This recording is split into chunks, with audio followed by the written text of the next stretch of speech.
Bueno, señores, aquí estoy de nuevo. Se está subiendo un video. Se ha acabado mi café, pero bueno, me serviré otro dentro de un rato.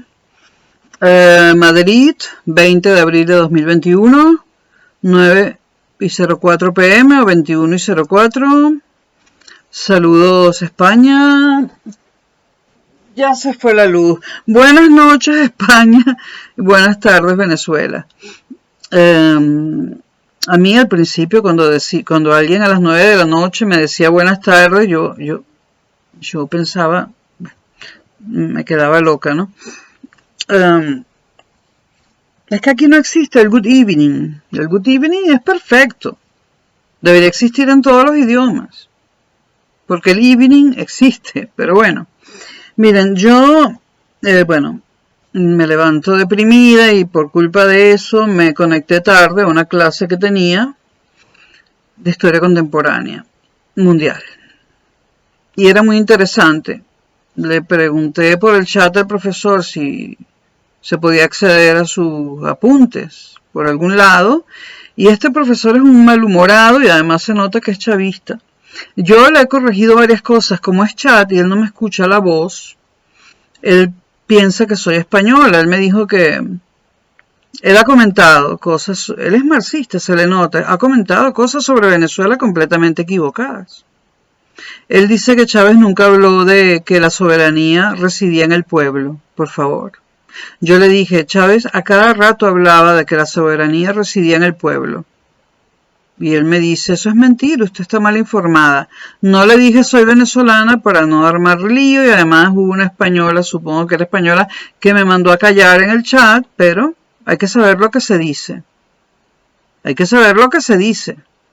¿Cómo que Chávez nunca dijo que la soberanía residía en el pueblo? Hizo énfasis, un énfasis negativo, porque Chávez quería que interpretáramos eso como que el pueblo manda y el pueblo puede saquear, destruir y hacer lo que le da la gana. No, que la soberanía reside en el pueblo, quiere decir que el pueblo elige en elecciones libres, universales, etcétera, a alguien que lo represente en el gobierno. Que es lo que es una democracia representativa, que es lo que tuvimos desde el 58 hasta el 99. Una democracia representativa. Que ahora es muy difícil decir que sea representativa porque hay sospechas de fraude en las elecciones, porque los políticos de la oposición ya a estas alturas se han vuelto todos colaboracionistas, pero todos. Y bueno, en fin, ayer por Twitter estuve hablando con Rafael Arraiz Luca y Rafael tiene un programa de radio que lo pueden ver, es muy interesante. Rafael, que era poeta y yo lo conocí como poeta, la última vez que lo vi todavía era poeta, bueno, ahora sigue siendo poeta, pero esa condición no se pierde, ¿no? Y tiene una obra poética larga, ¿no? Bueno, él estudió Derecho, pero nunca le interesó el Derecho. Después de que yo me fui de Venezuela, o mientras yo todavía estaba allí, no sé, Rafael Arraiz Luca, pues hizo un posgrado y un doctorado en Historia en la Católica, y ahora es historiador y de eso se ocupa sobre todo, y ayer en un tuit dijo que la democracia del 58 al 98 era una democracia representativa, perfecta.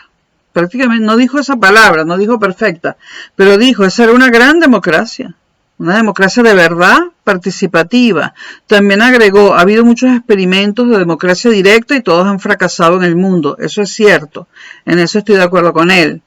Ahora, dijo, Rómulo Betancourt era un hombre totalmente democrático, que aceptaba la pluralidad y la oposición y etcétera. Bueno, yo creo que no podemos obviar, yo soy una gran admiradora de Rómulo Betancourt, pero yo creo que no podemos obviar, y por cierto, recomiendo su libro Política y Petróleo, o Petróleo y Política, que es muy bueno y ya no se consigue, y lo quisiera volver a leer, pero no lo consigo.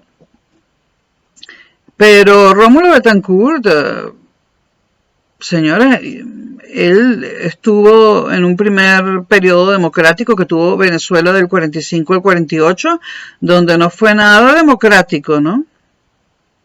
Y después, en su primer gobierno, en la era democrática, pues le dio la caza, con Z, dio una orden de cazar, con Z, de cazar a los comunistas, porque él había dejado de serlo, y mandó a matar a muchos, como a Ruiz Pineda, al papá de los hermanos Rodríguez, porque, como dice un refrán español que lo conoce toda Latinoamérica, de aquellas aguas o algo así, estos lodos. Es decir, si tú escupes para arriba, en algún momento te va a caer el escupitajo, ¿no?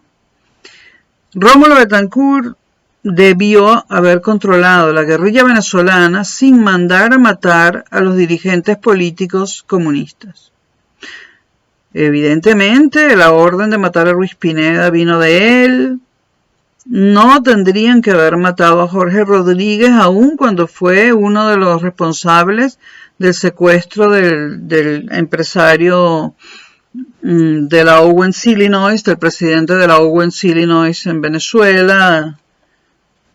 ¿Cómo es que se llamaba ese caso del secuestro de Niehaus? Bueno, él fue uno de los secuestradores de Niehaus. ¿Para qué lo secuestró? Me imagino que para pedir dinero a cambio de armas, pero un día lo soltaron, como 20 años después, y al Niehaus, al gringo ese ni se le reconocía, ¿no? Pero bueno, un secuestrador, por supuesto, debe ir preso, pero no torturarlo hasta la muerte.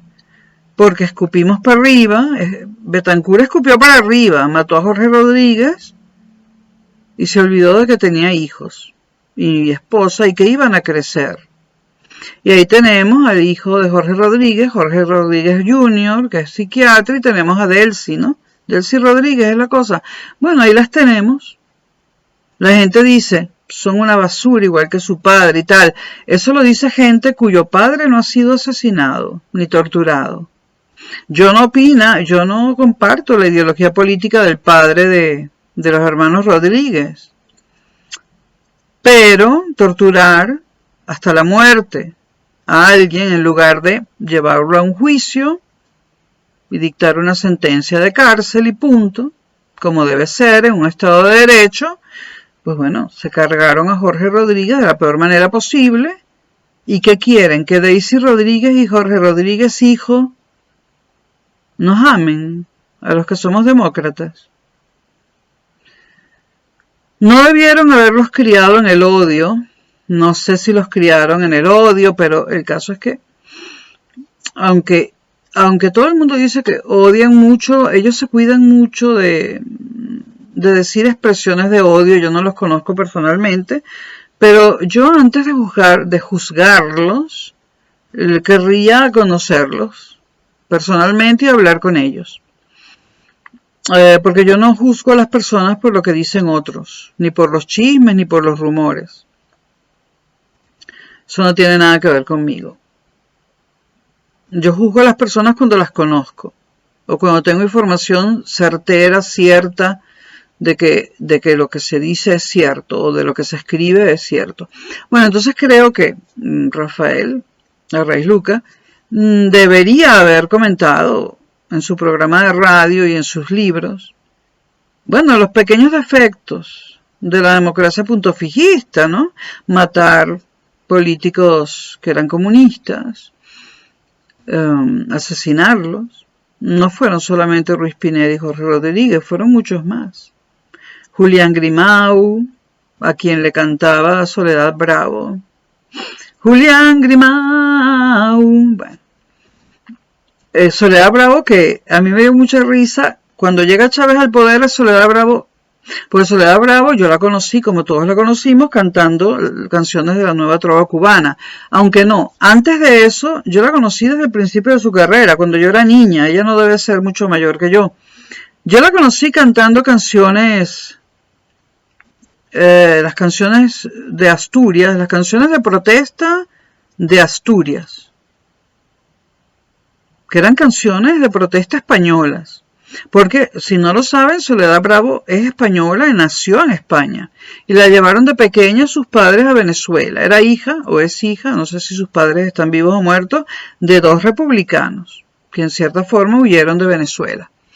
Y hay varios casos así en Venezuela. O sea, Soledad Bravo es española por los cuatro costados, genéticamente hablando. Sin duda que como persona ella es un símbolo de Venezuela y es absolutamente venezolana, ¿no?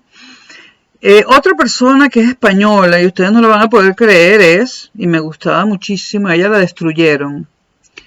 La destruyeron cuando yo era muy pequeña y la destruyeron por ser lesbiana, por ser homosexual. Era, bueno, esta Gloria Martín.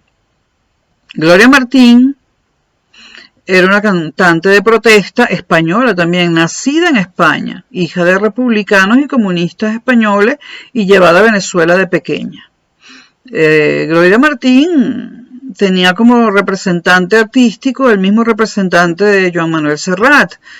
Yo toda mi preadolescencia y le pedí a mi mamá que me llevara a un concierto de Gloria Martín y me dijo, esa comunista, no, y para colmo es española, qué horror, los rojos se han venido para acá. Mi mamá a todos los comunistas los llamaba los rojos y mi madre odiaba a Fidel Castro, pero no al Che Guevara, qué cosa tan rara, ¿no? ¿Por qué mi madre odiaba a Fidel Castro? Que mi madre trataba de no odiar a nadie. Yo creo que la única persona que realmente odiaba era a mí. Y yo sé que es terrible decir esto, pero es que los hijos no podemos ser lo que los padres quieren que seamos. Y bueno, yo no tuve hijos, pero por eso no debería abrir la boca, pero si los hubiese tenido, hubiese hecho todos los esfuerzos posibles por dejarlos decidir su camino por sí mismos, a no ser que se quisieran meter a traficantes de drogas o algo así, en cuyo caso yo misma los hubiese denunciado, ¿no? Hijos delincuentes yo no tendría, pero sí respetaría sus vocaciones y sus orientaciones sexuales, sus vocaciones, todo lo que quisieran hacer, siempre y cuando no violaran la ley y no cometieran delitos, ¿no? Entonces, bueno, ¿por qué mi madre odia a Fidel Castro? Bueno, porque las tías de mi madre, gallegas también como ella, emigraron a Cuba. De hecho, mi madre y mi padre iban a emigrar a Cuba, pero llegó un aviso a Galicia, donde le dijeron a todos los que estaban anotados para emigrar a Cuba, mejor no. Hay unos guerrilleros en la Sierra Maestra en Cuba. Hay una Sierra Maestra en España, ¿no? El nombre viene de España, por supuesto. En la Sierra Maestra en Cuba hay unos guerrilleros que quieren tumbar al dictador de Batista. Pero no sabemos qué ideología política tienen, no tenemos ni idea. En todo caso, puede haber una guerra más extendida en Cuba y no queremos que nuestros emigrantes, eso fue un aviso del gobierno de Franco, no queremos que nuestros emigrantes lleguen a un país donde vaya a ocurrir una guerra. Porque claro, nunca ocurrió una guerra porque Batista nunca se opuso al avance de los guerrilleros o de los barbudos, como los llamaban los cubanos. Batista nunca se opuso al avance de los barbudos. Batista calculó más o menos en qué momento llegarían a La Habana y unas 48 horas antes o 40 horas antes se fugó en un avión con todos sus ministros y su plana mayor. ¿A dónde va a ser? A Madrid, por supuesto, y de allí pasó a París. Cuando entrevistaban a Batista en París, que yo era chiquitica, yo me acuerdo que yo me divertía mucho, yo me acuerdo que le decían a Batista siempre la misma pregunta. Batista era negro, por cierto, y los Estados Unidos lo pusieron allí, pero la oligarquía cubana lo quería fuera del poder solo por el hecho de ser negro, porque Batista no fue un dictador terrible, no. Batista hizo progresar a Cuba muchísimo, pero la oligarquía cubana, que era blanca, una oligarquía blanca en un país de negros, pero así eran nuestros países, ¿no? La oligarquía blanca cubana no quería a Batista en el poder porque era negro y apoyaron a Fidel Castro y se jodieron. Toma tu tomate. O sea, le quitas el apoyo a un presidente que que está haciendo progresar al país, porque no te gusta su color de la piel, no te gusta el color de su piel, y apuestas por un loco que está en la Sierra Maestra barbudo pegando tiros, y resulta ser que el tipo se volvió comunista cuando tomó el poder y les quitó de todo. Bueno, las tías de mi madre emigraron a Cuba mucho antes y en Cuba conocieron a dos gallegos y se casaron. Estos dos gallegos y mis tías, las tías de mi madre, no sé cómo las puedo llamar, ¿mis tías qué? Mis tías abuelas, sí, mis tías abuelas, creo. Yo creo que yo era su sobrina nieta, ¿no? No sé. Bueno, yo de esas cuestiones familiares, de esos nueros, yo lo único que sé es la palabra cuñado. Porque como yo siempre me he mantenido lejana, muy lejana de mi familia, yo ni siquiera sé cómo se llama el vínculo que nos une. Porque yo vivo fuera del alcance de mi familia. Yo no los quiero y ellos a mí tampoco me quieren. Mi familia española mi familia española yo la visité cuando llegué, toda mi familia es española. Y bueno, las muestras de xenofobia y racismo que observé, y unas muestras verbalmente muy violentas de xenofobia y racismo en mi contra. Me dijeron que yo era una negra. A mí me da igual que me llamen negra, pero no me parece que yo sea una negra, ¿no? Me dijeron que yo era una negra porque había nacido allá. Ellos no pueden decir Venezuela, allá. Me recordaron que de pequeña yo en España decía que era bicholana. Bueno, yo no, era una niña. Los niños no pueden pronunciar las sílabas de tres, que tienen dos consonantes y una vocal. Entonces me decían, tú no eras bicholana. Y ahora quieres ser española, ¿qué haces tú aquí? Y después, bueno, la xenofobia enorme cuando mi primo hizo dinero en Venezuela. Y bueno, y además, hablar de mi color de piel cuando una hermana de mi madre era negra. Y no porque mi abuela le hubiese puesto los cachos a mi abuelo, que eso no pasó. Si yo tuve una tía negra que murió en 2010, yo mandé un ramo de flores, ellos no, una corona, algo así, ellos no me respondieron, pero sí me mandaron un email diciendo que había muerto. Mi tía pura era una mora, negra, con los labios gruesos, y era mi tía. Eso indica que tenemos sangre africana. Pero claro, ellos decían simplemente que era morena, pero es que aquí llaman moreno todo el que tiene el pelo el pelo marrón o negro. No, mi tía pura no era morena, era negra. Pero bueno, ellos dicen que eso fue el sol. ¿Cuál sol? Si en Galicia no hay sol. Bueno, me llamaron negra. Me dijeron que seguro era una ladrona de dineros públicos porque era venezolana, ¿no? Era de todo. Yo nunca más he hablado con ellos, no quiero saber nada de esa gente, ¿no? Y que se queden con todo el dinero que mi madre les envió de Venezuela. Y se han quedado con una casa rural que me pertenece, porque yo soy la única hija de mi madre. Y hay un primo mío que se ha quedado con esa casa. Que la aproveche, ¿no? Yo no tengo dinero para pagar un abogado y no tengo los documentos de propiedad de la casa. Y aquí el derecho no es transparente, el Poder Judicial se las trae, eso se lo contaré en otros videos.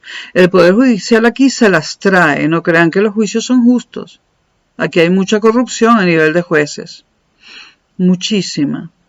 Entonces yo no me meto en ese pleito, porque no tengo dinero ni abogados y no me interesa la casa. Me interesaba mi madre, no la casa que dejó en medio del monte. Pero la compró ella. Que la disfruten. Si me están viendo por aquí, disfruten, hijos de puta. Compartir la sangre no es tan importante, eso me ha enseñado la vida. ¿De qué estaba hablando yo antes de esto? De Jorge Rodríguez, a Rey Luca, en su nueva historia de Venezuela, habla del puntofijismo, o sea, de la Venezuela del 58 al 98 como un paraíso. No menciona la corrupción ni los asesinatos políticos, que también los hubo. El asesinato de un sindicalista en el 88, asesinaron a un sindicalista, le dispararon desde una moto, llamado de apellido, ya se los voy a decir. Fue un crimen que estuvo mucho tiempo en las noticias. Delfino. Había un sindicalista muy famoso de apellido Delfino que fue asesinado cerca de la Universidad Central en los Chaguaramos a tiro limpio desde 2 motos. También se asesinó a Raymond Aguiar, que iba en su Mercedes-Benz, y en las Mercedes una moto se puso en el lado derecho, otra moto en el lado izquierdo, reventaron los vidrios, lo molieron a tiros y lo mataron. Ese asesinato fue porque Raymond Aguiar era abogado y tenía pruebas de la corrupción de ese gobierno, que no me acuerdo cuál era, y ese asesinato quedó sin resolverse, ¿no? Y hubo muchos asesinatos políticos durante el puntofijismo.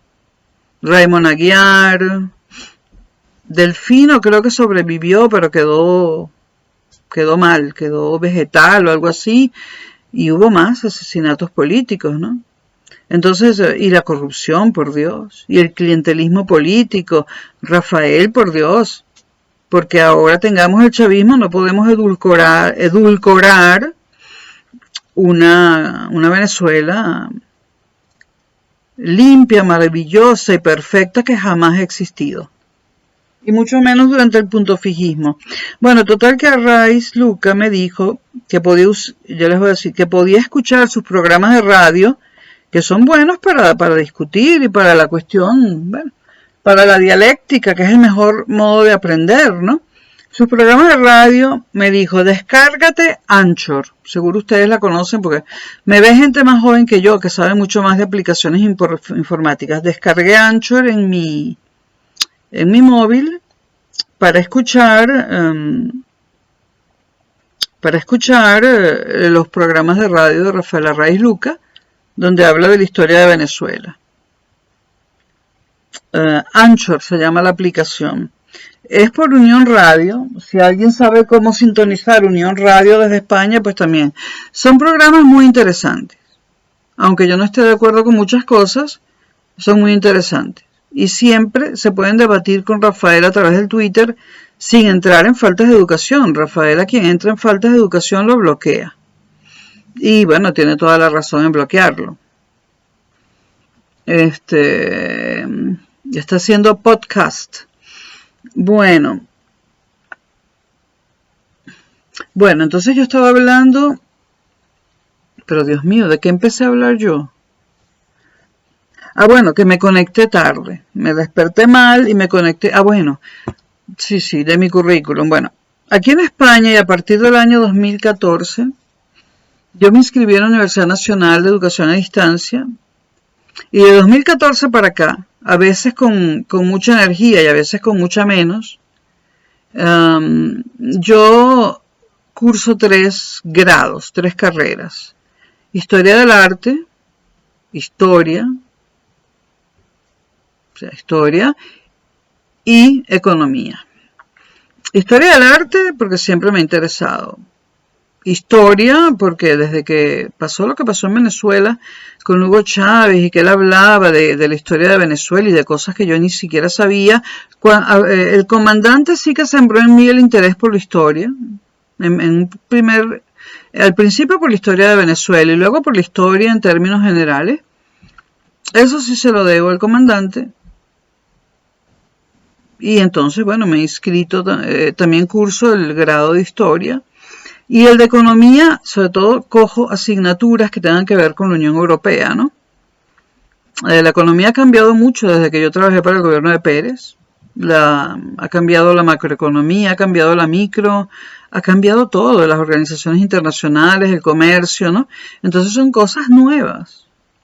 Entonces, ahí son cuatrimestres en la UNED. Hay cuatrimestres donde estoy deprimida y ni siquiera miro las clases. Por cierto, son clases presenciales. En este momento son por internet. Bueno, porque hay el coronavirus, ¿no? En algunas asignaturas tenían la opción por internet desde antes, ¿no? Pero ahora obligatoriamente todos la tuvieron que implementar. También quisiera ver algunas asignaturas de filosofía, sobre todo de los filósofos que todavía están vivos, porque tengo una deuda con eso y tengo una deuda con Wittgenstein que quiero estudiar. Y también quisiera ver asignaturas de ciencias políticas, porque el posgradito ese de ciencias políticas de la Simón Bolívar era tan fácil que no aprendí un carajo. Todo lo que aprendí ya me lo sabía en la escuela de la vida.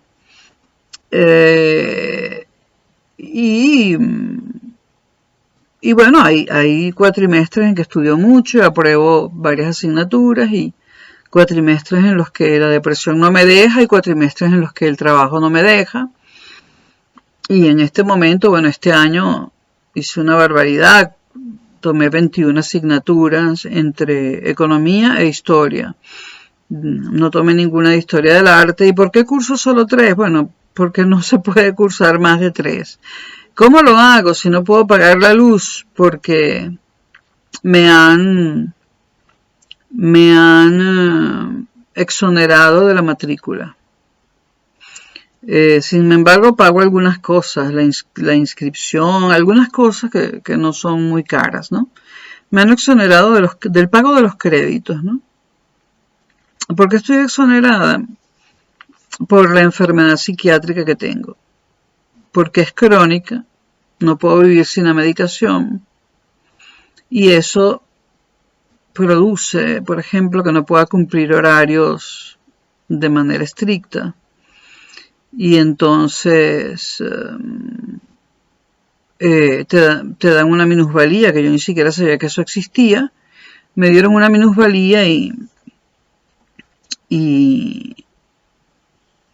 por cierto, si hay profesores de la UNED en Venezuela. Si quieren estudiar en la UNED, algún venezolano me escribió un día que la UNED era como las universidades bolivarianas. Señores, un poco de respeto. La UNED es una de las mejores universidades de España. Yo me quedé loca desde que estoy en ella.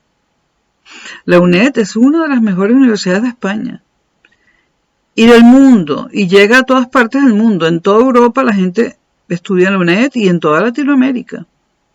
Y la UNED todavía da clases presenciales en Venezuela, a pesar de que el clima político hace que muchos profesores no quieran ir, pero hay profesores que necesitan el dinero y van. A mí me preguntó una profesora de microeconomía, me dijo, mira, yo necesito dinero porque yo estoy terminando el doctorado, pero este es el único empleo que tengo.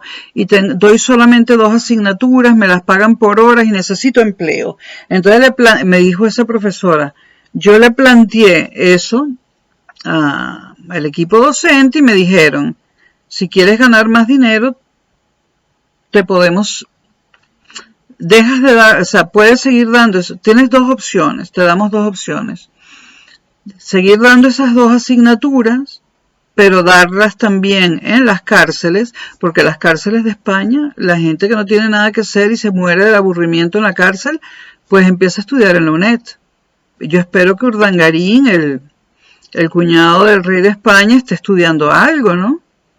Bueno, entonces ella dijo, me han propuesto seguir dando estas asignaturas presencialmente u online mientras dura el confinamiento, más dar clase en las cárceles o irme a Venezuela como profesora a tiempo completo y me pagan habitación, todo, y me han dicho que en una buena zona de Caracas. Entonces como ella fue mi profesora y yo soy venezolana, me dijo, ¿qué escogerías tú? Y yo, que no puedo ser mala gente, le dije, Susana, las cárceles. Escoge las cárceles, pero no te vayas a Venezuela, porque la vida no vale nada. Hay balas perdidas por todas partes. Por más que te metas en un apartamento de lujo, tendrás que salir a la calle en algún momento, hacer la compra, qué sé yo. Hay balas perdidas, secuestran a la gente, se va la luz. Yo le digo, escogería las cárceles. Y me dijo, lo malo es que en las cárceles está prohibido que haya un vigilante dentro de la clase. Sin embargo, si pasa algo malo y tú gritas, enseguida entra el policía que está afuera o el guardia que está afuera. Y le dije, mira, me parece, bueno, en primer lugar, debería haber en el salón de clases, ella está con un alumno solo en una mesa, ¿no? Bueno, allí, sentado en una silla, no tendría nada de malo que hubiera un policía o un guardia de la cárcel o una guardiana. Eso no molesta a la clase. Y el profesor se sentiría más seguro porque en las cárceles hay asesinos, violadores, secuestradores, traficantes de drogas, ¿no? Y entonces, sí, a ella la pone nerviosa que la puerta es maciza, que solamente tiene un visor y el guardia está del otro lado, pero... Y si el preso se metió una cosa en un bolsillo y esa cosa es puntiaguda y te corta el cuello, ya no te da tiempo ni de gritar. Sí, yo pienso que debería haber si lo que dice ella es verdad, que no tiene motivo para mentir, debería haber un guardia dentro del salón donde ella está dando la clase. Un guardia o un policía no molesta en lo absoluto, puede estar ahí callado tranquilamente y el profesor se va a sentir más seguro. Y yo creo que esa petición, si los profesores se la hacen a las cárceles, a la administración de las cárceles, esa petición yo creo que se la van a otorgar, ¿no? No entiendo por qué no puede haber un policía ahí adentro, un guardián, armado, por supuesto. Aunque yo creo que el que decide estudiar dentro de una cárcel no va a matar al profesor, ¿no? Pero uno tiene miedo. Bueno, entonces, bueno, ya saben lo que estudio, ¿no? Bueno, por supuesto que hay materias que no estoy siguiendo ni por internet ni por ningún lado. Yo estaba bien hasta agosto. La ruptura amorosa me jodió y yo no hubiera caído en deudas con la luz ni nada. Yo hubiera conseguido muchísimos alumnos online, pero la ruptura me jodió porque yo estoy sola y alguien me dijo que recurriera a mi familia. Ni muerta recurro yo a mi familia. Ni muerta. Yo no tengo familia. Mi familia eran mi padre y mi madre y están muertos. Yo no tengo más familia. Esa gentuza no es mi familia. Esa forma de despreciar al extranjero y de juzgar por el color de la piel no tiene nada que ver conmigo. Además son unos hipócritas. Nosotros tenemos sangre mora. Van a tapar el sol con un dedo. Y mi primo es moreno con unos ojazos verdes, uno de mis primos.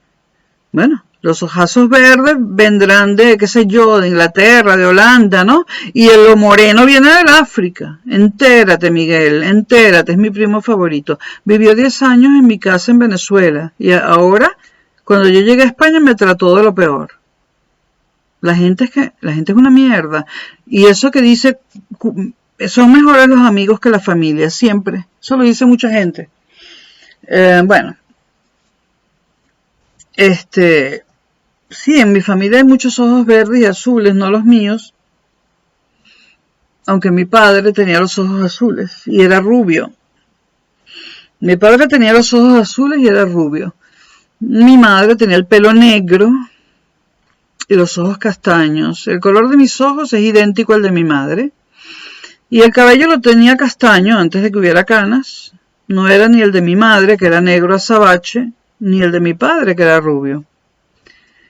Tengo la frente de mi padre, la nariz de mis primos, la de mi madre era un poquito menos pequeña que la mía, un poquito más pequeña. Yo tengo un narizón. La nariz, por cierto, de ese primo llamado Miguel es como la mía. Yo tengo una nariz árabe o musulmana o judía, eso es evidente, ¿no? No se puede tapar el sol con un dedo. Y soy alta, mi madre medía menos de 1,50 m, mi padre era muy alto. Yo estoy en el medio, ni alta ni baja, y mi madre era mucho más blanca que yo. Mucho más blanca que esto. Mi madre era blanca como el papel Bond. No podía ir a la playa, era muy blanca. Y mi padre era un blanco rosado, tipo alemán. Y yo tengo un blanco que yo llamo blanco marrón, porque yo no necesito tanto protector solar como mi madre necesitaba. Yo iba a las playas en Venezuela y me bronceaba sin quemarme, ¿no? Bueno, entonces, hoy me conecté tarde porque estaba deprimida, estaba en la cama, se me pasó la hora y estaban dando una clase excelente sobre Japón, no me acuerdo qué otro país, y la Unión Soviética después de 1945. Pero solamente pude ver 45 minutos, me perdí los primeros 45 minutos, son de hora y media. Por cierto, una persona que ve mis videos envió un email a la UNED diciendo que me expulsaran como alumna porque yo era una asesina. Ese email vino desde Venezuela. La UNED se murió de la risa. Solo me lo comentaron y me dijeron que ni le habían prestado atención, ¿no? Gracias, venezolanos. Yo sé que sos un venezolano. Gracias. Otro venezolano está enviando tweets donde menciona a la UNED y dice expúlsenla, expúlsenla. Gracias, Venezuela. Gracias. Pueden seguir enviando emails a la UNED. Ahora me hicieron famosa muy lamentablemente porque ahora yo voy por los centros asociados de la UNED, por los campus de la UNED que yo frecuento y todo el mundo, ¡hola Concha! Mira, ya va Concha. Concha la española, la gallego-venezolana. Eso de que todo el mundo me llame Concha. Cuando en la UNED me llamaban Concepción y yo tenía bajo perfil, ahora todo el mundo sabe quién soy, ve los videos, me ha buscado en internet y yo entro a una clase y dicen, hola Concha. Todos los profesores me llaman Concha, me han hecho famoso y no se los voy a agradecer porque yo era de bajo perfil. Y yo a veces estoy deprimida y voy sucia. Y ahora no puedo ir a sucia cuando reanudan las clases presenciales porque es que todo el mundo me conoce. Y también algunos compañeros de la UNED se han creído, bueno, hagan lo que les dé la gana. Están como la mamá de Máximo de Seattle, tratando de joder a la gente. Bueno, el caso es que después de la clase de Historia Contemporánea del Mundo, sí vi la clase completa de Historia Moderna de España 2. Entonces, lo que les quería comentar era lo que me llamó la atención y me hizo activar la cámara inmediatamente que terminó la clase fue la cuestión de la esclavitud de los negros en América. Pero les voy a leer los apuntes completos. Y si ya se hartaron del video, por favor sigan mirando el video. Y por cierto, hagan una pausa y suscríbanse a mi canal, por favor, se los pido. Se los pido de verdad, de corazón. Bueno, la clase que sí vi completa fue la clase de Historia Moderna de España 2, que abarca el periodo desde 1665 a 1808, ¿no? Entonces, yo la clase de la semana pasada me la perdí. Y bueno, les voy a leer los apuntes porque son interesantes. Y bueno, nuevamente el profesor mencionó a la compañía guipuzcoana, que él ubica en el edificio en Caracas, y por el chat lo corregí y le dije, porque tengo como 4 clases escuchándolo decir que la guipuzcoana tiene un edificio en Caracas. No, entonces le dije, la compañía guipuzcoana está en La Guaira, una ciudad costera venezolana, y no en Caracas. Y se puso molesto.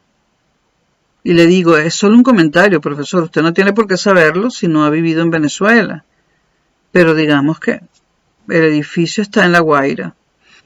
O lo que queda de él, yo espero que no lo hayan destrozado los comunistas estos, ¿no? Bueno, entonces, se habló bastante de Venezuela y del comercio entre España y Venezuela entre los años 1665 y 1808, cuando todavía Venezuela era colonia española. este es un hombre que sabe mucho, habla rápido, apresurado, no usa diapositivas y a veces no entiendes lo que dice, entonces es difícil seguir la clase, ¿no? Bueno, me enteré que bueno, hablamos del comercio, habló del comercio entre España y sus colonias americanas, en ese periodo que acabo de mencionar. Dijo, pero no dijo la razón política de esto, dijo que, por ejemplo, que España exportaba a Venezuela productos manufacturados y Venezuela a España materias primas y cacao. Perdón, dije Venezuela. Dijo que España exportaba a todas sus colonias en América productos manufacturados e importaba materias primas. Dijo también que el País Vasco y sus ferreterías, que aquí una ferretería también se le llama a la fábrica que hace lo que se vende en una ferretería. Entonces, que las ferreterías para exportar a América, los productos de ferretería para exportar a América eran monopolio del País Vasco. Solo las ferreterías del País Vasco podían exportar a América. La razón de esto no lo dijo. Estaba prohibido a cualquier otra región de España exportar cuestiones de ferretería a las colonias americanas. Dijo que hay una fecha clave en 1755 donde Carlos III hace una liberalización del comercio entre España y sus colonias. Carlos III ya es un Borbón, no es un Austrias, ¿no? Entonces nombró los puertos de España de donde salía la mercancía y los puertos en América donde era recibida. Luego dijo que el apogeo y la gran avalancha del comercio entre España y América tuvo su clímax en el año 1788, donde una enormidad de puertos, tanto en España como en América, o como lo que hoy en día es América Latina, recibían y enviaban mercancías o productos manufacturados o materias primas. Me salto una cosa que solo tiene que ver con España y digo, Carlos III promovió el comercio con América, exceptuando a México.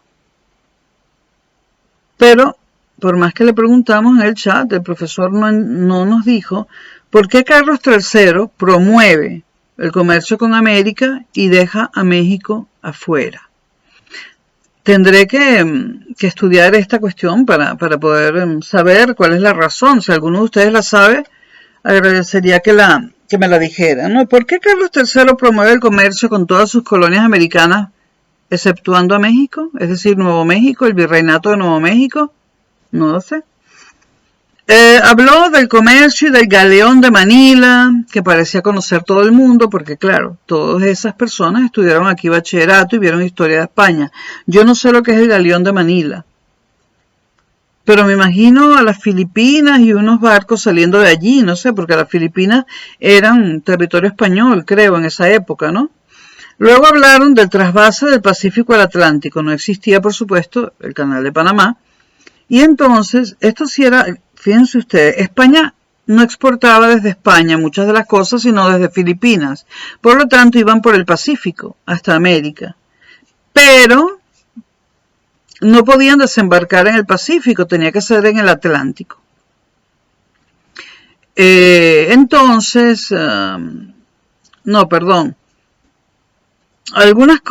Muchísima mercancía era exportada de Filipinas a América, a las colonias españolas americanas, por el Pacífico. Entonces, no existía el Canal de Panamá. ¿Y cómo se hacía para llegar, por ejemplo, a La Guaira? O para que las mercancías llegaran a una ciudad como Caracas, que no tiene costa en el Pacífico. Bueno, eso era terrible. El trasvase del Pacífico al Atlántico y a las ciudades americanas que quedaban cerca del Atlántico se hacía con la fuerza bruta de los esclavos negros. Los esclavos negros tenían que cargar, y dijo una cosa, por ejemplo, había una ruta que era desde el Perú, o sea, llega el galeón hasta las costas de Perú, pero tiene que llevar la mercancía a Cartagena de Indias, para que desde ese puerto atlántico, esa mercancía vaya a los demás puertos atlánticos de las colonias americanas, de las colonias españolas en América. Y dijo que era trabajo de los esclavos negros llevar a pie o sobre una mula, pero muchas veces lo cargaban ellos, las mercancías, desde Perú hasta Cartagena de Indias. Ustedes saben que está en el Atlántico, en ese pedacito del mar Caribe que tiene Colombia, ¿no? Hay que verle la cara a tener que transportar eso físicamente, ¿no? Con la fuerza bruta de los esclavos. Otra cosa, bueno, España ayudó a la independencia de Estados Unidos porque España consideraba que toda América tenía que ser colonia de ella y, por supuesto, España conspiró contra Inglaterra y ayudó a la independencia de los Estados Unidos, cosa que yo no sabía. Estados Unidos le pagaron mal a España porque le quitaron la mitad de México, pero bueno. Bueno, la llegada de Carlos III al poder fue problemática, porque Carlos II murió sin descendencia y hubo una guerra de sucesión entre los Austrias y los Borbones. Aquí hay una gran enumeración de batallas, todo eso me lo voy a saltar. El caso es que Carlos III, un Borbón, terminó gobernando España.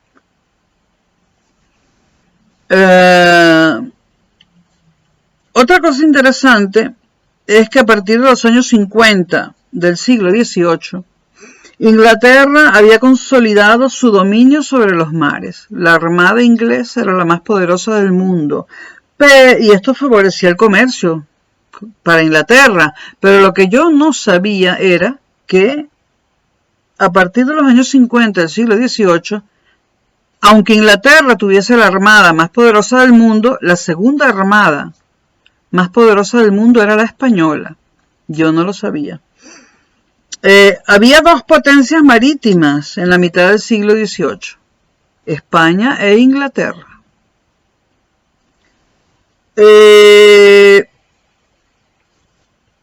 Bueno, después suceden cosas que tienen que ver con España. El emperador de Alemania, Carlos IV, archiduque Carlos, le quita a España, por supuesto mediante acciones violentas, los territorios de Milán, que era española, Nápoles, que era española, Cerdeña, y le quita los Países Bajos que le pertenecían a España, que eran Bélgica y Luxemburgo. El Imperio Español no solamente tuvo colonias en América Latina, el Imperio Español tuvo colonias en el Pacífico, como la de Filipinas, y tuvo colonias en Europa, nada menos que fue dueña de Milán, Nápoles, Cerdeña, Bélgica y Luxemburgo. Pero bueno, el emperador de Alemania, archiduque Carlos, o Carlos VI, perdón, Carlos VI, no cuarto, como dije antes, le quita a España esos territorios. Por supuesto, cuando se tiene un imperio tan grande y es territorial, y no hay lo que hay hoy en día, que Estados Unidos no necesita conquistar territorio, te manda un misil y ya. Te pone un presidente monigote y ya. Pero en aquella época, para hacerse con un país, no podías gobernarlo a la distancia, tenías que tener tropas allí. Esa pequeña península española, que ni siquiera era toda de España, porque está Portugal, no podía generar la cantidad de hombres necesarios para controlar toda América Latina y además controlar las Filipinas, Milán, Nápoles, Cerdeña, Bélgica y Luxemburgo. Y las colonias africanas, pero sin duda en materia de imperio territorial es impresionante, ¿no? Yo me quedo impresionada, no sabía, porque estudié en Venezuela, la magnitud del imperio español, es una cosa enorme. Otra cosa que habló mucho de Venezuela. Venezuela, en esa época en esos años que acabo de mencionar, los voy a repetir por si no los pillaron, entre 1665 y 1808, Venezuela era el país que más cacao producía en el mundo, es decir, la Capitanía General de Venezuela. La Capitanía General de Venezuela, que pertenecía al virreinato de la Nueva Granada, producía tanto cacao que era el país, o era el lugar, la Capitanía General de Venezuela, era el lugar del mundo donde más cacao se producía, y era la Capitanía General de Venezuela, lo que hoy en día es Venezuela, el país, aunque era una Capitanía General, que más cacao exportaba al mundo entero. Al mundo entero. Y entonces, claro, por eso se habla de los grandes cacaos. ¿Y de quién desciende? Yo no puedo evitar hablar de política actual venezolana. ¿Y quién desciende de los grandes cacaos? Leopoldo López Mendoza. Es un solo comentario al margen, ¿no? Es un comentario al margen. Dios mío, me equivoqué. ¿Qué es esto? Tengo una confusión aquí. Ah, perdón. Excusez-moi. Bueno. Luego Carlos VI le intercambia Cerdeña por Sicilia. Se lo intercambia a Francia porque prefería tener Sicilia y no Cerdeña o algo así. Inglaterra se queda con Menorca y Gibraltar, que todavía lo tiene. Y Gibraltar en ese momento era una posición estratégica en el Mediterráneo y para el comercio del Mediterráneo, ¿no? Hoy en día no tanto, pero en aquel momento, si tú querías dominar comercialmente el Mediterráneo, el Peñón de Gibraltar era muy importante. Inglaterra también conquista la isla de Malta, que hoy en día es independiente y pertenece a la Unión Europea, que me han dicho que es preciosa. Y con esta conquista de la isla de Malta, Inglaterra influencia en el Mediterráneo oriental, o sea, tiene influencia o consigue influencia en todo el Mediterráneo oriental y occidental. La influencia de Inglaterra a través del mar Mediterráneo llega incluso al Imperio Otomano. Hoy en día, bueno, lo que hoy en día es Turquía pertenecía al Imperio Otomano. Hubo una casa de comercio italiana que logró ser más importante que la compañía guipuzcoana en un momento dado. Y esto me llamó la atención porque nunca la había escuchado nombrar. La casa de comercio italiana Grillo y Lomelin. Grillo y Lomelin. Le pregunté al profesor cómo se escribía y porque el Grillo era fácil, pero el Lomelin... Grillo y Lomelin, casa de comercio italiana que también comerciaba con Venezuela, entre otras colonias americanas. ¿A alguien le suena? A mí no.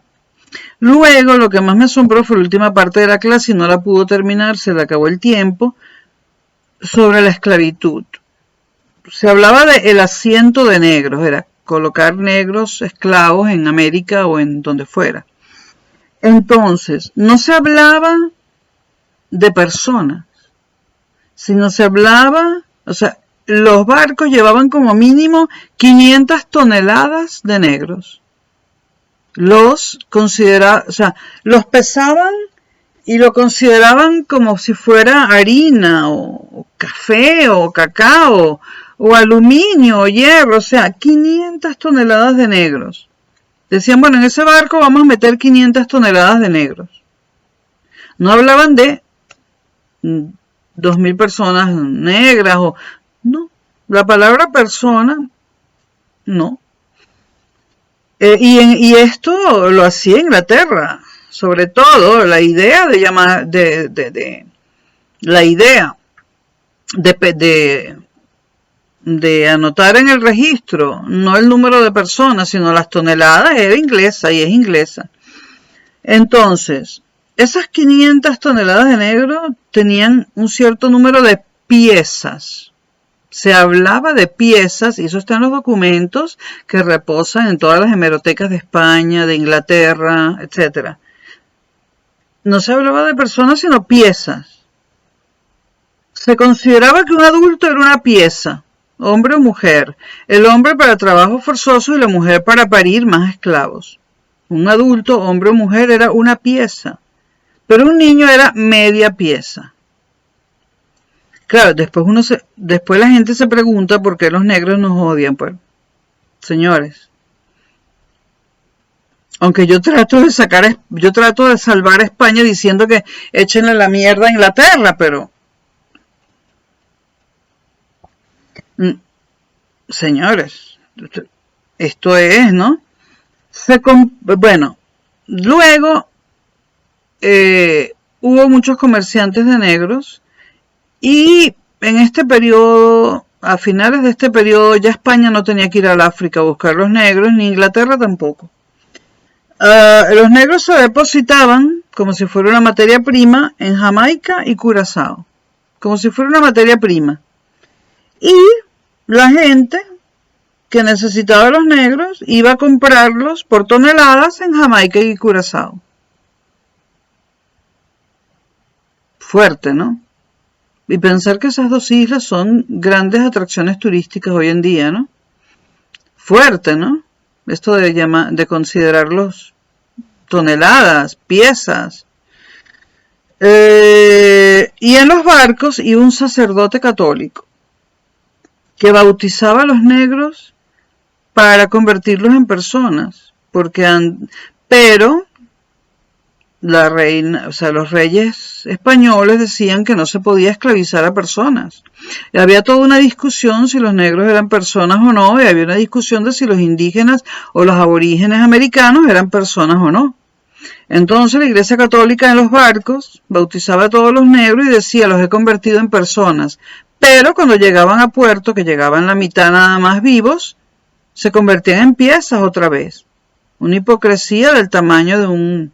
Ahora, los jesuitas le ocultaban a los reyes de España, porque los reyes de España obligaban a que se bautizaran los negros. Esto era la labor de la Iglesia, y los reyes eran muy católicos. Esto es lo que ya han llamado la cristianización, ¿no? Los reyes le decían a los jesuitas, que eran los que se ocupaban de la cosa, los quiero bautizados porque quiero tener personas, no esclavos. Los reyes españoles nunca supieron cómo se trataba a los negros en América porque ellos no iban a agarrar una carabela a América, porque eso era peligrosísimo.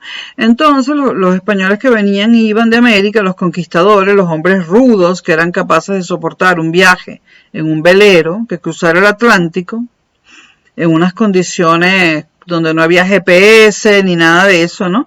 Bueno, los reyes se conformaban con los informes que venían de América, pero todos esos informes estaban llenos de mentiras. Por más que muchas veces la corona española quiso prohibir la esclavitud y más bien obligarlos a trabajar, pero con un sueldo y una especie de casita propia, los jesuitas le decían a la corona española, sí, ellos no son esclavos, no, ellos son muy bien tratados y les estamos enseñando a leer y a escribir, y todo era mentira. Bartolomé de las Casas era un bicho. En el colegio en Venezuela nos enseñaron en mi época que era un gran hombre porque llevó negros a Venezuela para que los indios no tuvieran que trabajar tanto. Bartolomé de las Casas era un hijo de puta. Lo que se llama hoy en día un negrero, es decir, un hombre que traficaba con negros, perteneciente a la Iglesia Católica. Hubo un momento en que la Iglesia Católica en Roma se enteró de todas las cosas que hacían los jesuitas y expulsó a la orden de los jesuitas del Vaticano. Yo no sé si algún papa últimamente ha devuelto a la orden de los jesuitas el Vaticano. O sea, la orden de los jesuitas fue expulsada de la Iglesia Católica y por lo tanto dejó de ser representada por el Vaticano en un momento dado debido a lo que se estaba haciendo en las colonias americanas de América, en las colonias españolas de América. Entonces, en un momento dado le llegan noticias a un papa, que no me acuerdo cuál era, y dice, fuera los jesuitas de la Iglesia Católica y ya no van a ser representados por el Vaticano porque están comercializando a seres humanos. Pero yo no sé si posteriormente algún otro papa volvió a incluir en la Iglesia Católica a los jesuitas. Pero los jesuitas son muy apreciados en América Latina y América Latina, sobre todo el Caribe, comete un error. Los jesuitas fueron unos hijos de puta, unos esclavistas, unos hipócritas que bautizaban al negro en el barco y lo convertían en persona, como ellos decían, y después lo volvían a convertir en una pieza en las colonias americanas y lo ponían a cargar cosas pesadísimas y vaya usted a saber qué más. Pero bueno, quise grabar este video porque hablaban del comercio de negros y a mí me impactó mucho lo de las 500 toneladas de negros y eso de que hablaran de una pieza, media pieza. Es realmente, bueno, y también me interesó mucho, por supuesto, la parte que tenía que ver con lo que exportaba Venezuela. Es decir, que Venezuela, entre los años de 1600, ¿600 cuánto? De 1665. Venezuela entre 1665 y 1808.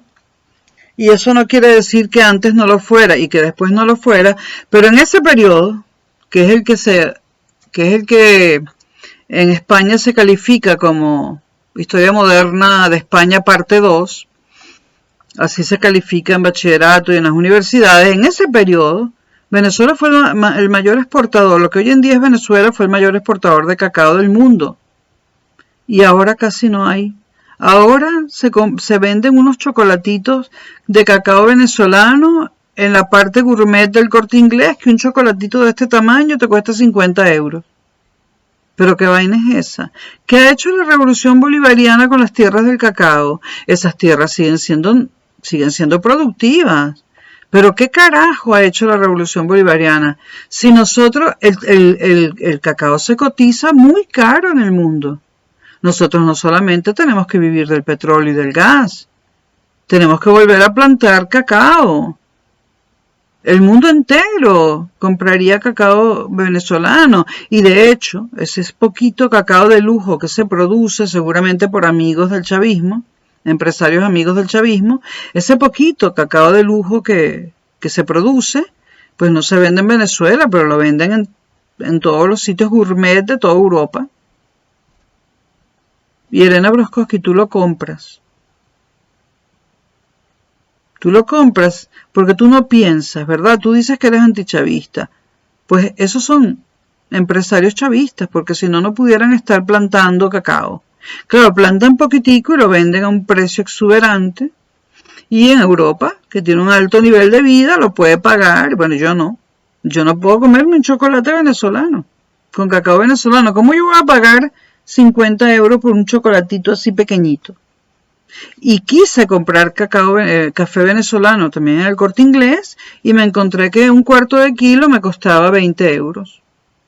Un cuarto de kilo, 20 euros. Un cuarto de kilo de café más o menos está sobre los 2 euros en España. Multiplíquenlo por 10. O sea, el café venezolano cuesta 10 veces lo que cuesta el café del Congo, lo que cuesta el café colombiano, lo que cuesta el café brasilero, lo que cuesta el café de Honduras, etcétera. Es decir, los cafés americanos y africanos. Pues el café venezolano no cuesta 2 euros aproximadamente, dependiendo de la marca y del origen. Más o menos en Europa, el café, un cuarto de kilo de café, está entre 2 y 3 euros. Eso sería que el kilo estuviera entre 8 y 10 euros, ¿no? O 8 y 12. El kilo de café molido en Europa está entre 8 y 12 euros, promediando el más barato y el más caro. Pero el café venezolano está entre 80 y 120 euros el kilo. Como decía Oscar Llanes, cómete esa, ¿qué decía? Cómete esa, ¿cómo lo decía? Bueno, ustedes me lo dirán en los comentarios. Cómete esa yuca, no era yuca. Hay que verle la cara. 80 euros, entre 80 y 120 euros por un kilo de café molido venezolano, producido por empresarios amigos de Maduro, de eso no cabe duda. Pero qué barbaridad. Lo compra la gente rica. Yo no puedo tomar café venezolano. Yo no puedo pagar eso. Pues, señora, es que me costaría más un kilo de café que la luz y que el teléfono juntos. O sea, imposible. Bueno, lo que les quería comentar era, les dije ya la aplicación por la que pueden escuchar a Raíz Luca, ¿no? Quería comentarles que yo estoy haciendo un trabajo de investigación sobre el comercio entre Venezuela y España en la época en que Venezuela fue colonia española, es decir, en la época en que la Capitanía General de Venezuela le pertenecía a España. Estoy escribiendo un trabajo porque he ido a las librerías y a las bibliotecas y entonces digamos que los peruanos, los ecuatorianos, los argentinos, los mexicanos, los nicaragüenses, ¿no?, han escrito la historia económica de sus países, pero Venezuela no. Venezuela, como de costumbre, no piensa en la economía, ni siquiera Raíz Luca. Nadie ha escrito la historia económica de Venezuela, entonces no sabemos qué era lo que Venezuela comenzó a exportar en el primer momento de la colonia, cuánta cantidad exportaba, de qué cosas, y luego, cuando eso llegaba a España, a dónde se volvía a reexportar, ¿no? Creo que es importante saber qué cosas se producían en Venezuela, además del cacao, cuál era el volumen de exportación, cuánto de eso se quedaba en Venezuela, el cambio de la política de la política imperial hacia las colonias americanas que hubo cuando dejaron de gobernar los Austrias y comenzaron a gobernar los Borbones. Hubo un cambio de política respecto a las colonias que perjudicó mucho a las colonias y sembró en cierta forma la semilla del movimiento libertador, ¿no?, o de liberación. Entonces estoy buscando información en hemerotecas y todo ese tipo de cosas, sobre todo sobre la compañía guipuzcoana. Hay algunas publicaciones, pero son deficientes, ¿no? Yo quisiera saber qué hacen en las universidades venezolanas, toda esa gente que en la central ha cobrado toda la vida y no publicaba ni un solo, o sea, para ser catedrático y profesor universitario, supuestamente en las universidades públicas venezolanas había que producir papers, es decir, investigaciones y publicarlas en revistas especializadas. Pero como Venezuela siempre ha sido un país corrupto, muy poca gente cumplía con eso. Muy pocos profesores universitarios se dedicaron a investigar en el área en la que daban clase. Entonces no tenemos una historia económica de Venezuela, pero la hay de Ecuador. Y nosotros nos jactamos de que somos mejores que el Ecuador, pero el Ecuador tiene una historia económica. No hay una historia económica de Venezuela publicada en ninguna parte. He buscado en Amazon, he buscado en las librerías, le he preguntado a profesores. Entonces hay errores, como que España piense que la compañía guipuzcoana estaba en Caracas, como que un profesor de historia universitario, o sea, como que en una universidad española algún profesor que no ha viajado crea que Caracas está al lado del mar. Y cuando yo les he dicho, no señores, no, para llegar a Caracas hay que atravesar 3 montañas, hay 3 túneles, el Boquerón 1, el Boquerón 2, la planicie. Y antes de que existieran esos túneles hechos por un dictador llamado Marcos Pérez Jiménez, hubo un camino que se llamaba el Camino de los Españoles, ¿no? Y claro, no me dejan ni hablar y me dicen, usted no sabe, pero ¿cómo no voy a saber si yo soy venezolana? La compañía guipuzcoana nunca estuvo en Caracas. Entonces, él me dijo, a lo mejor era que La Guaira se consideraba Caracas también. Le dije, lo dudo mucho, porque hay todo un macizo, una cordillera que separa La Guaira de Caracas. ¿Cómo se va a considerar La Guaira Caracas o Caracas La Guaira separados por semejante cordillera? Evidentemente no se puede.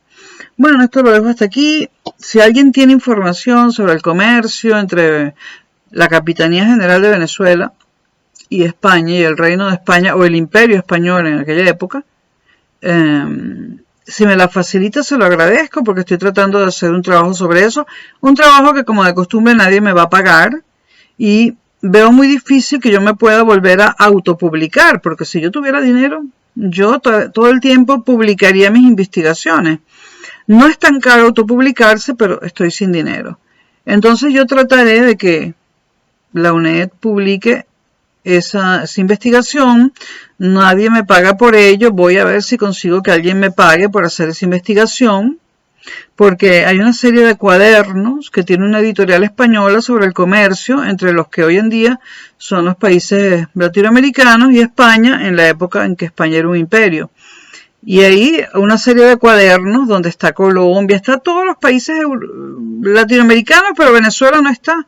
¿Por qué? Porque no porque España no quiere investigar sobre el comercio con Venezuela, sino porque para sacar esas historias económicas tienen que colaborar el que fue el país imperial y la que fue la colonia. O sea, en la historia económica de Colombia han colaborado investigadores colombianos e investigadores españoles.